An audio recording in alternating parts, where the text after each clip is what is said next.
Everyone knows about House Targaryen, an ancient family tracing back to the nobility of the great Valyrian freehold before the Doom. They settled on Dragonstone and, after a few generations, took control of Westeros by right of dragon conquest. Most people know about the Velaryons as well, inhabiting the sister island to Dragonstone called Driftmark. While they got there long before the Targaryens and did not ride dragons of their own at first, they did pledge loyalty to the Targaryens, intermarry with them, and stay by their side throughout their control of Westeros. But not everyone knows about the third Valyrian noble house of Westeros, House Celtigar of Claw Isle, another island, this one to the north of Dragonstone and Driftmark.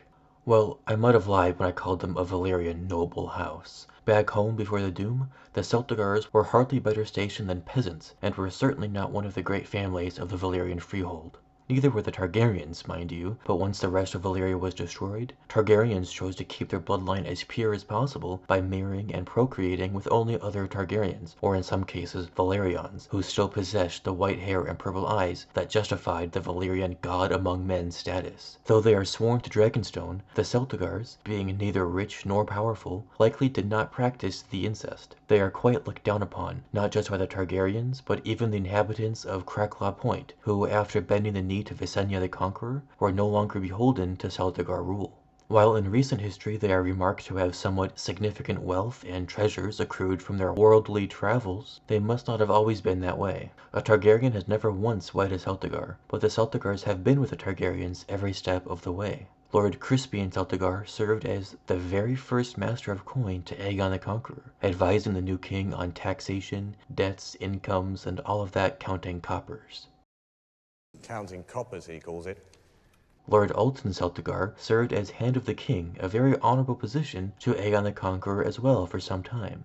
Later, Lord Edwell Celtigar was Hand to Maegor the Cruel, but resigned and then was later rehired by old King Jaehaerys as Master of Coin. Much later, Lord Bartimos Celtigar served on Rhaenyra's council for Team Black and was her Master of Coin for a short time as well. During the riots in King's Landing during Rhaenyra's brief reign as queen, a mob tortured Bartimos and killed his young kinsman Arthur, who tried to defend their mansion in the city. So the Celtigars often held high offices for Targaryen rulers, either Hand of the King or Master of Coin, meaning they are experienced with gold and finances like the Velaryons, though likely to a lesser degree. They are certainly a trading house, and are noted to have such finery as Mirish carpets, magnificent hawks and eagles, chests of rubies, fine wines, and a Valyrian steel axe. Oh, and a war horn that can supposedly summon krakens from the deep. Maybe Euron wants to get his hands on that.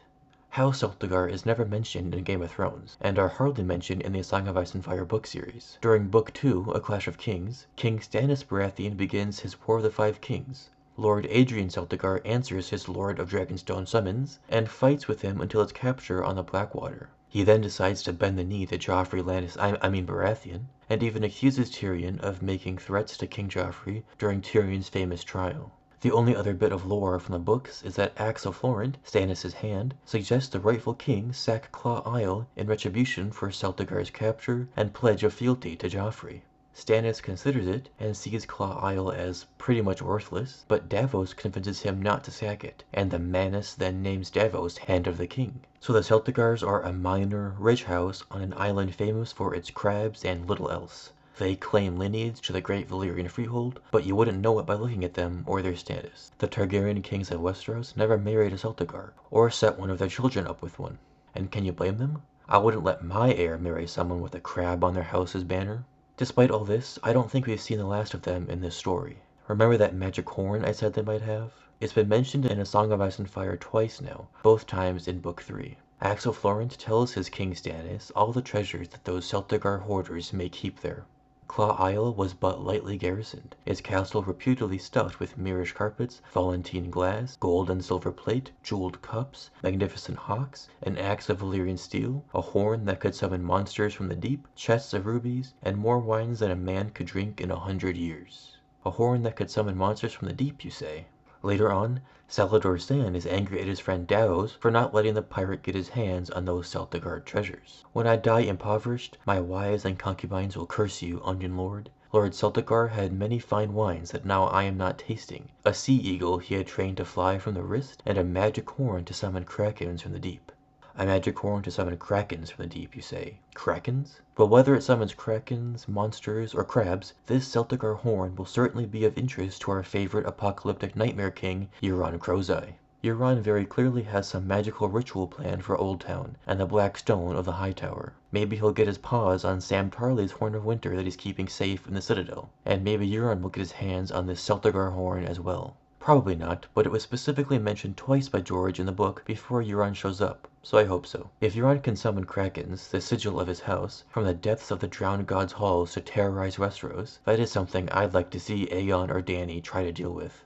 Or perhaps the horn doesn't call krakens, but instead a different kind of monster, such as worms, a sort of cousin to the dragon. Imagine Euron on a worm against Daenerys or Aegon on a dragon. According to legend, fireworms lived in the ancient Valyrian 14 Flames volcano system, predating even the dragons. Do they require the same Valyrian magic or spellbinding the dragon lords use to bond with their ravenous mounts? Maybe, maybe not. Anyways, this is just me trying to extrapolate something interesting out of a very uninteresting house. The Celtigars kind of suck. If you have any theories about the Celtigars, or their horn they're definitely not lying about, comment down below. Thanks for watching.